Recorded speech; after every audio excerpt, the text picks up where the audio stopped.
Okey. Jadi doktor, kita sekarang ni dah masuk, ke tahun kalau daripada tahun 83 tu sampai ke sekarang dah hampir 40 tahun, betul? 40 tahun dah perbankan Islam wujud di Malaysia ni. Dan kita tengok kalau perbankan Islam ni ibarat seorang manusia, mana kata daripada lahir tu, daripada bayi tu, sekarang dah umur dekat-dekat 40 tahun dah. Dah mana kata tahun tahun, 2023 ni genap 40 tahun, betul tak, eh?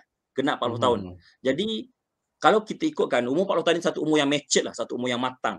Jadi sekarang ni kan kritikan-kritikan yang diberikan kepada perbankan Islam, contoh perbankan sama je dengan konvensional, dari sudut harganya, contoh kadang-kadang ada yang dikatakan bahawa lebih mahal daripada perbankan Islam. Ada tak usaha, dari sudut, di pihak, pakar-pakar syariah ataupun, pegawai-pegawai syariah ataupun orang-orang dalam perbankan Islam ni untuk membawa, perbankan Islam keluar daripada kepompong konvensional tu? Contohnya kadang-kadang ada orang cadangkan, kenapa tak tukar kepada pinjaman tu bagi pinjaman emas kan, bagi pinjaman emas 1 kilo contohnya, 1 kilo hutang 10 tahun, bayar selama 10 tahun ataupun 20 tahun, 30 tahun, bayar tetap sekilo emas tu, contohnya lah. Maknanya kata keluar terus daripada kepompong, perbankan konvensional tu. Apa pandangan doktor? Okey, sebenarnya kalau kita nak kata apa salahnya bank Islam sekarang ni, kan? Kalau kita kata kita kena Okey. repair tu, kan? Apa yang salahnya? Yang nak repair ni kena benda tu salah. Kalau benda tu tak salah, tak kena repair, kan? Itu yang Okey. pertamalah.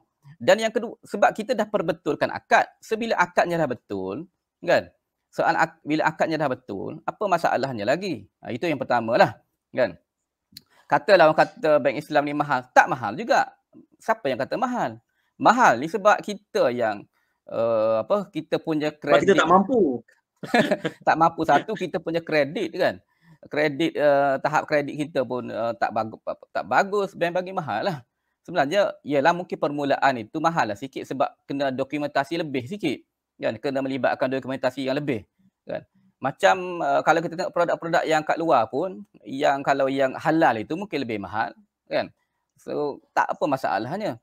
Dan yang kedua ni, dah sekarang ni setelah 20 tahun, sebenarnya setelah Bank Islam ditubuhkan pada tahun 1983, kerajaan di Malaysia kita ambil masa 10 tahun untuk tengok bagaimana beroperasi.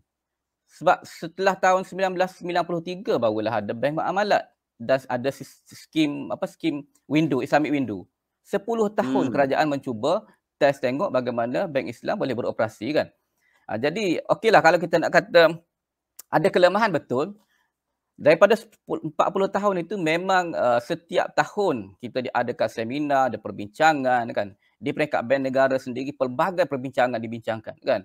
Saya sendiri banyak bincang dengan kawan-kawan yang kerja dekat bank negara, yang kerja dekat bank-bank yang lain untuk orang kata memperbaikilah akad-akad bank Islam supaya nampak lebih orang kata lebih orang kata lebih telus. Sebenarnya ada akad tu yang nampak macam agak hilah, orang panggil hilah syar'iyah. Yang itu saja yang orang kritik, kan.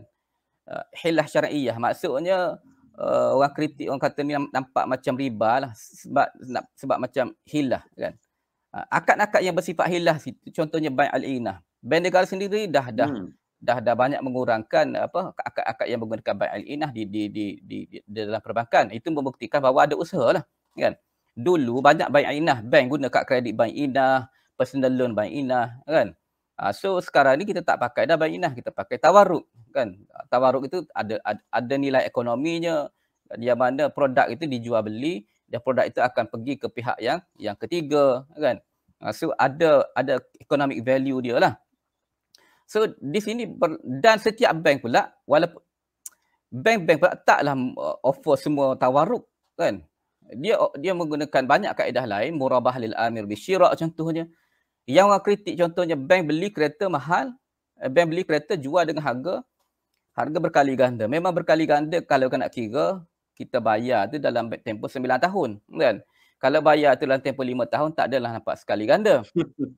So tengok lagipun sebenarnya bank Islam dia tak ambil untung yang besar, kan. Bank sebenarnya tak kiralah bank Islam konvensional tak adalah untung besar sangat. Cuba bayangkan dalam masa 30 tahun, kan. Kalau saya berhutang dengan Afian untuk beli, saya selalu sebut dalam ceramah-ceramah saya tentang pinjaman, akad pinjaman contohnya. Saya berhutang, zaman dulu saya hutang nak beli karipap RM1 kan, masa sekolah. 30 tahun kemudian saya teringat nak bayar RM1 itu, baru saya bayar RM1 itu. RM1 sekarang ni dah tak dapat dah beli karipap 10 biji. Dulu dapat beli 10 biji, sekarang dapat 2 biji. Jadi kalau loan yang 30 tahun itu bayar dengan cara yang sama tak mungkin. Cuma bank Islam kita panggil time value of money kan. Jadi tapi bank Islam tak boleh buat akad pinjaman dengan mengambil time value of money.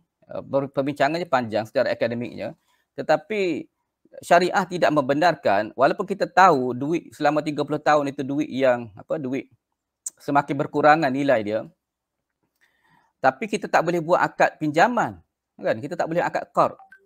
Kita kena buat akad yang berasaskan kepada jual beli. Sebab itu ulama-ulama kita lah, ulama-ulama terdahulu pada peringkat awal dulu fikir cara bagaimana nak selesaikan masalah ni kan.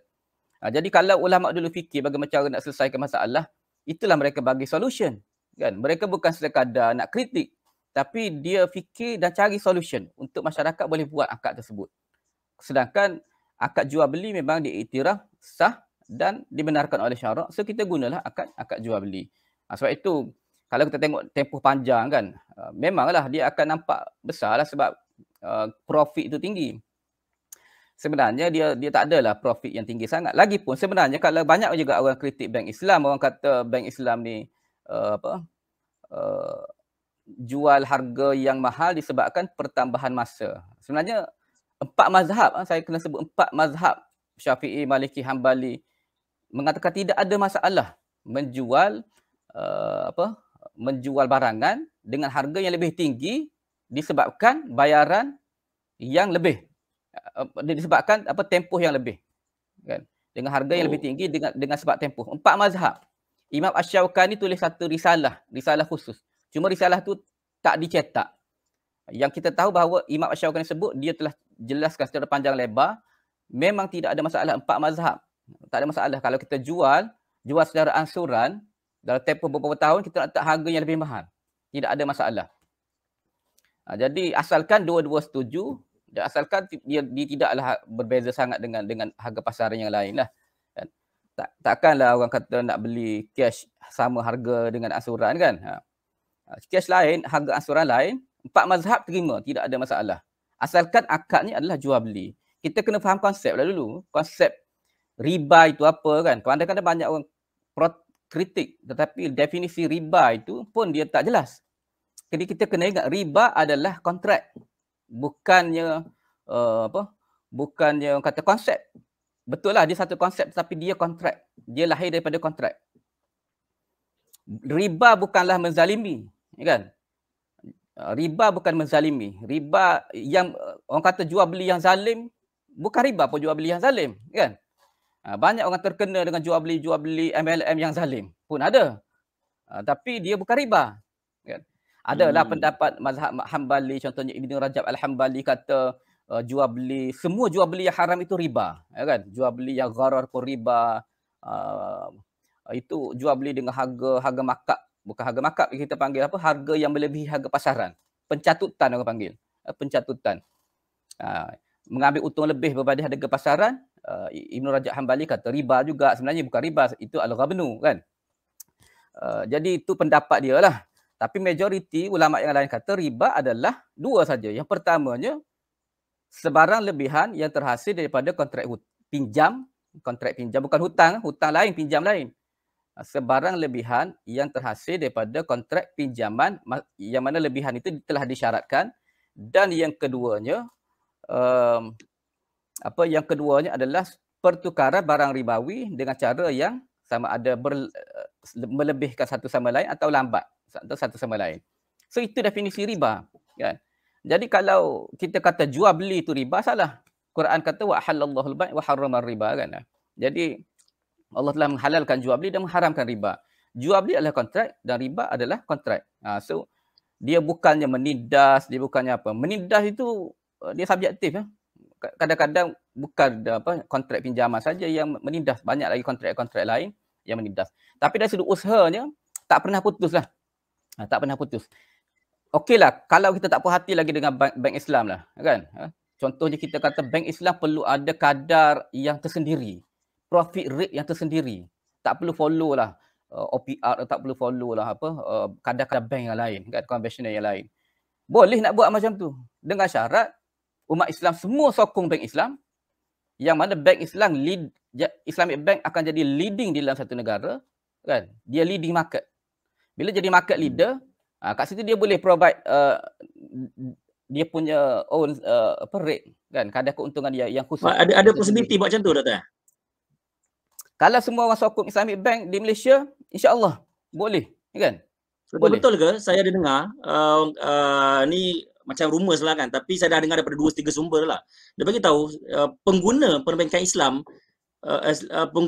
majoriti pengguna perbankan Islam ialah daripada non-Muslim. Betul ke, Doktor? Dia non-Muslim, saya nak kata betul ke tak betul, kita tak adalah statistik. Saya tanya bank-bank pun tak adalah statistik yang jelas, tapi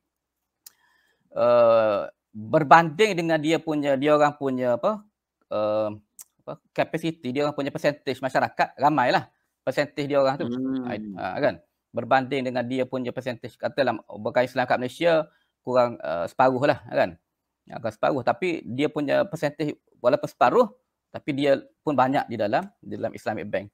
Macam produk-produk di apa, contohnya dia saya ambil Islamic di bank Islamic, banyak yang non-Muslim, memang banyak, kan. Dia non-Muslim ni dia tak kira apa, yang penting akad tu clear, kan, akad tu clear, selamat, jadi dia ambil lah, kan. Sebab kadang-kadang ada Islamic Bank ni ditawarkan yang fix punya financing, kan. Bagi orang bisnes dia suka fix punya financing. Sebab dia tak fikir, kan. Walaupun kadang-kadang nampaklah tinggi sikit, nampak tinggi sikit. Sebab dia tak nak tanggung risiko. Dia mudah nak manage kita punya cash flow, kan. Berbanding dengan float, dia agak susah sikit. Tapi Islamic Bank pun adalah kaedah floatnya, kan. Yang floatnya. Ada juga, kan. Tu terpulanglah kepada cita rasa dan cita rasa risiko masing-masing lah. Islamic Bank dia kena replicate lah produk-produk konvensional. Sebab apa? Sebab kita nak bersaing, kan. Kita nak bersaing, so kita kena replicate sikit. Ada orang kata Islamic Bank ambil charge late payment, kan. Pernah dengar late payment? Late payment. Dia kata bank Islam charge late payment, kan. Memang Islamic Bank charge late payment juga, tapi late payment bank Islam ni berbeza. Ini kata-kata berbeza ni, kan. Tadi saya dah sebut dah sama tu, kan. Bagi mereka yang nak kata sama, dia pun hati dah kat situ.